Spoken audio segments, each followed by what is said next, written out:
This is the Tropic Pianist Gamers podcast, episode 10. Today's episode is called Embracing Creativity, and I've got a special guest on with me today. Please introduce yourself. Well, my name is Alan C. Paul. I'm a musician, author, and creative, and it's an honor and pleasure to be here on your show today. Well, thank you for willing to be a guest on my show. Would you like to tell me a bit about your story? Because I matched with you because you're a musician, and obviously I'm a musician. I'm a pianist, and we're quite similar. So, would you like to tell me a little bit about your story? Yeah, of course. And I'm also a pianist, so that starts the thing. I always start with these four words because it's kind of hard to tell people like your whole life story in 30 seconds, right? So I always say I'm a husband, I'm a father, I'm a musician, and I'm forgiven. Those are my four words. So if you know those four things, then you know pretty much all you need to know about me and my family. Music side, I started piano when my mom tells me I was 2 or 3 years old. You know, when you're supposedly reaching up to the keys to press the keys and you don't know what you're doing. But I've always been around the piano. My mom was a music teacher, still is a music educator, still teaches piano back in where I was raised up in northern Florida, the United States. And yeah, I just grew up loving it, learned classical growing up. And then once I realized that there's this world called jazz, I kind of switched over a little bit and started playing popular music and jazz in high school and college and graduated from the University of Miami with my degree in jazz piano, but with music education as my focus. And kind of just continued to navigate through this world, right? How do you become a professional musician? Do you teach? Well, I taught. Do you play? Yes, I played gigs. Do you write music? Yeah, I had to start writing music. So like pretty much any little piece of music life, I've had to live it. And yeah, it all revolves around, the creativity and revolves around me loving music, loving the piano.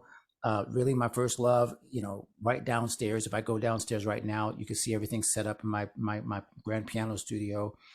And that's kind of like where life revolves around. So yeah, everything kind of comes back to that first little What? kid playing the keys and trying to Yeah. learn What stuff. pulled you towards jazz specifically? Because I went in the direction of like pop music and film music. What made you go in the direction of jazz? Now I love those other two, but jazz, I think I remember the story was I was literally sitting on I think it was my brother had a school project that he had fallen asleep. So I had my brother and my sister, and all of us, we're doing my brother's my brother's school project. I remember this vividly. And on public radio, this music started wafting in because my parents used to play public radio, or the NPR here in the States. And it was playing this funny, kind of cool trumpet sound and these kind of very, very mysterious chords. And I was like, what is that? And later the guy said, oh, and this was Miles Davis. So what? And Nice. I was literally like entranced. I was like, this is the first time I've heard something sounding like that. And so I became an immediate like convert to who's this guy Miles and what are these chords? And I learned about the whole, chordal harmony and improvisation and blues. What's blues? I had no idea. So even though I grew up around music, I didn't have anybody showing me that, right? So I really had to like dig in. And so I'd already been learning a little bit about popular music, but that was my first introduction to what jazz could be. It was the sound. I've heard pop music play different chords and different harmonies, but I never heard it applied like that. I never heard harmonies that kind of just seemed to like come out of nowhere. And so I think there's something about jazz that, again, I know there's improvisation in all forms of music, but I think jazz is the first place where I was like, oh, I can make these decisions and I can make it sound the way I want it to sound. And it doesn't have to be the way that my teacher told me to, you know That's what I one bit mean? I struggled with. So my next question is, how have you got any tips on improvisation? How would you start to be able to improvise? That's one thing I cannot do. I think the first thing is the judgment zone, right? I think every musician, and again, me as a classical performer, also, I mean, I grew up learning all of my Beethoven, my Bach, and actually won a couple of concerto competitions as a kid, and everything was about don't stray from the interpretation, right? Don't stray too Yeah. far.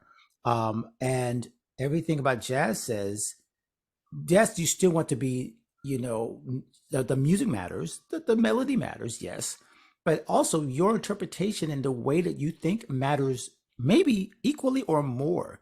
So I think the first part is a mental thing. Honestly, it would be easier to say, oh, you just need to be more open to playing pentatonic or more open to playing these little half notes or side notes or half steps and kind of play around inside the hollows. But I like to think of it in terms of where I taught my students. Everybody improvises when we speak, we don't read from a book all the time. We literally improvise as we think of what to say. And I think that idea of playing with language and playing with what I want to say has to be then thrown into music.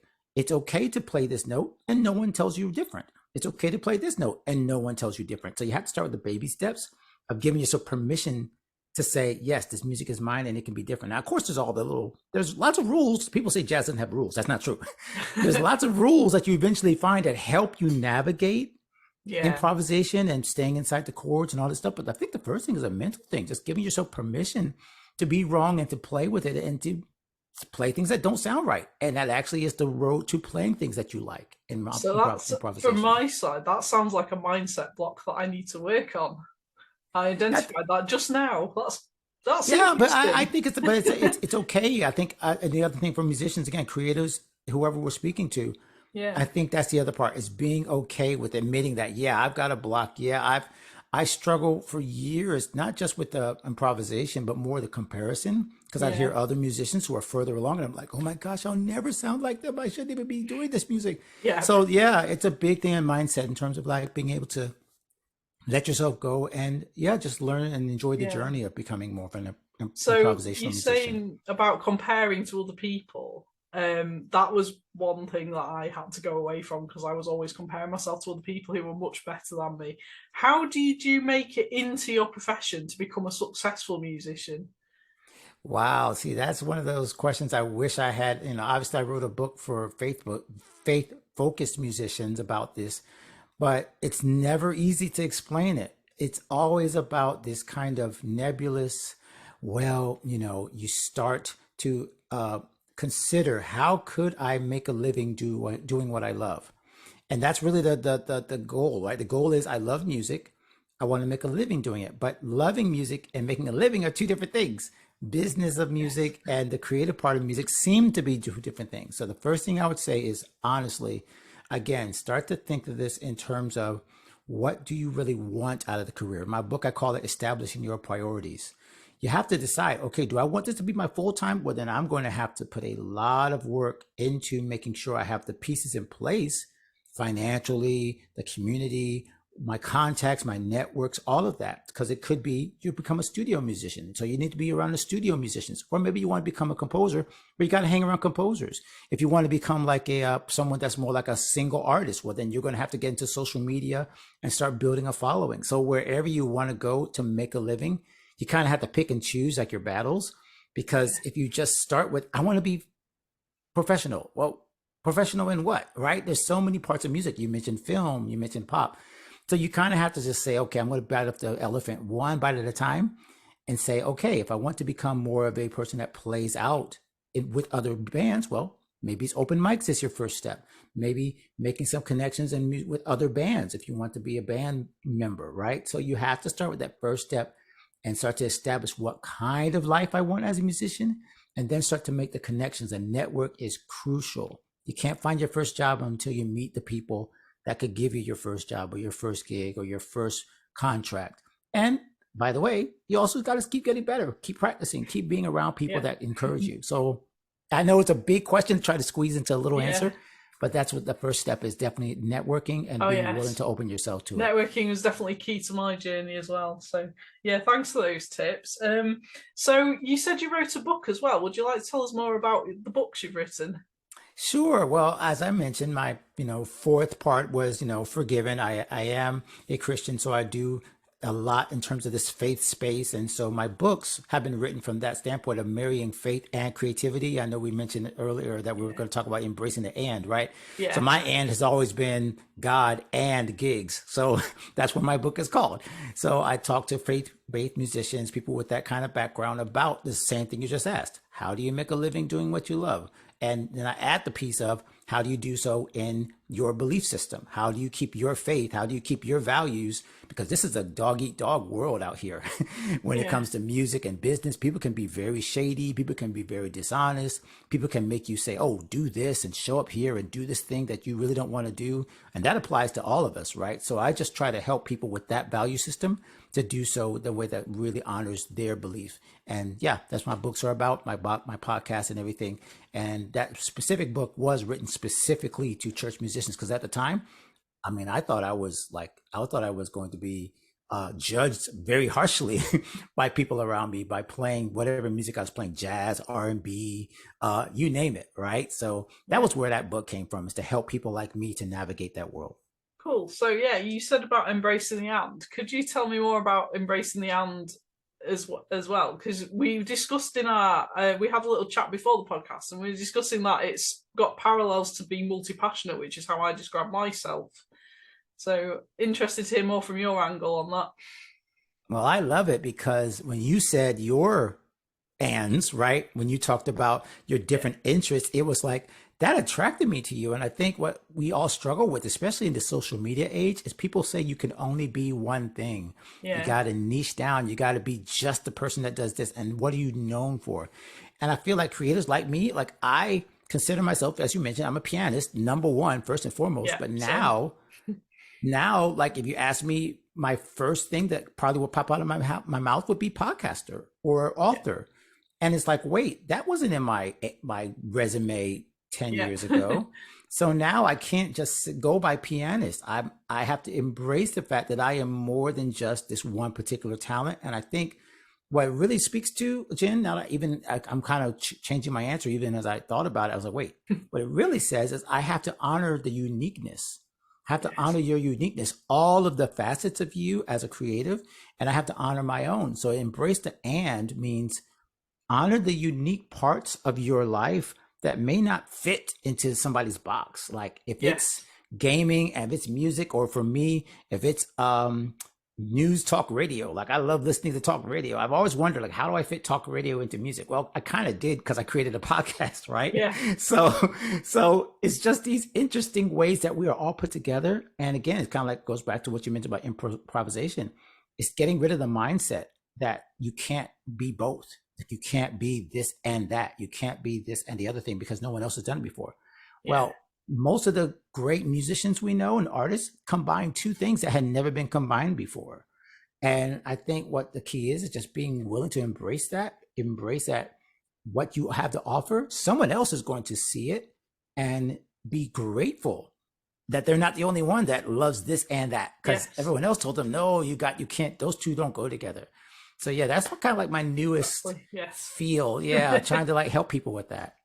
Amazing. Yeah. So I often feel alone in the multi-passionate side, but as I talk about being multi-passionate, I am discovering more multi-passionate people, and they're always creatives as well. So the ones who say they aren't creative actually have that tiny little creative streak, but the full-time creatives are the ones that are the multifaceted people. And it's quite fascinating meeting how many different angles of multiness there is. Multiness. I like that Yeah, word. that's not even a word, but yeah, you know what I No, mean. that's invented. There you go. That's why we're embracing the The and. We are also multiverse. linguistic, multiverse, multi-passionate, and multiness. I love it. So well, yeah, so multi-passionate is our way of life, isn't it? So it's an amazing way to live. It keeps the sort of the spice of life alive. Because I'm someone who gets bored easily. So if I flip between things, it keeps my brain occupied and it keeps me passionate at what I'm doing. Do you find the same? Yes, I love the way you just put that. That it kind of feeds that part. So, I guess I could put it in this way because I just talk about what's going on in my life right now. Like I just finished before I got on this podcast. I was working on a string arrangement, and I was dreading working on the string arrangement. Like it's coming up on Easter as we're recording, and it's like all this stuff is going on. I got this recording and this thing, and I'm like, I just cannot get my brain around doing this. So I was dreading it. But the Mm. second I got my computer to finally like play the string samples, it like lit a fire. It's like, oh my gosh, I remember how much I love this. And all of a sudden, what I was dreading is now like feeding. And so I love that picture of like, yes, like that fuels me. Once I realize that it is something I love, that switching gears is not like going to kill me. Yeah. That it's actually going to make like another part of me come alive that I might have dormant because I haven't written for strings in years, And I remember back in college, the very first time I got to write for string quartet. And I still can remember those lines in my head, right? 25 years ago. And Yeah. it's because it made an impression on me. And so, yeah, it goes right to that multi-passionate thing. Like I'm not a full-time string arranger, but that part of my life absolutely, it's something I love to reawaken, and it fuels me. So yeah, I would agree with I you think 100%. string You got quartets were the things that I most commonly wrote as a master's student because I ah actually have a master's in composition, funnily enough, and I was a viola player, so I loved writing string quartets back in the day. I wrote one based around the pi as in mathematical pi for a laugh, and that was the best mark I achieved. It's I want to ironic how hear it things work now. out. But yeah, with strings, I've accidentally become a violin teacher because I've got a violin student booked in for after Easter that I wasn't expecting to tell because I don't play the violin officially. I used to play it Mm. before the piano, so I've got the string background knowledge. But someone's actually asked me for violin lessons for a beginner, so I was like, well, I can't really say no because I can technically play the violin, but it's kind of like the dread of can I still play it because I haven't picked it up for a number of years.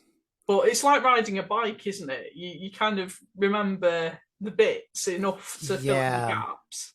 it does. I think for a lot of these things, like we're talking about the multi-passionate lifestyle, and a lot of these things are things that we kind of lay dormant, and then people someone ask you to pick them up, and you're like, but then as soon as you do, like I said, it's like, well, I think part of this is really interesting, Jen. I love this conversation because it does again give you permission to not be the best.